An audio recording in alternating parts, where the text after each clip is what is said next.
Sinampahan ng reklamo ng isang grupo ng mga magsasaka at mangingisda mula sa Narvacan, Ilocos Sur ang dati nilang mayor na si Chavit Singson. Reklamong plunder at graft ang inihain nila sa ombudsman laban kay Singson. Para yan sa manomalyo umanong pagbili ng 10 hektaryeng lupa ng Narvacan Farmers Market sa halagang 149 million pesos. 49 million pesos lang daw ang market value nito. Inirereklamo rin ng grupo ang illegal umanong pag-ukupa ni Singson sa baybayin sa barangay Sulvec para sa itinayong rest house. Sagot naman ni Singson, diversionary tactic ang reklamo. Kalukuhan no ito, this is another diversionary tactic. Parang ko may nagpapaandar na sa kanya. Para kagad sa ombudsman, kukulong daw ako.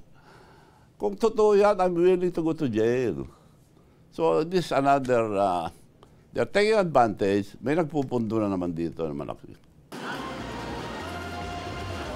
Bukod kay Singson, kasama rin sa mga inireklamo sina Philippine Tourism Authority General Manager Robert Dean Barbers at ilan pa opisyal ng Ilocos Sur at ng Sangguniang Bayan ng Narvacan.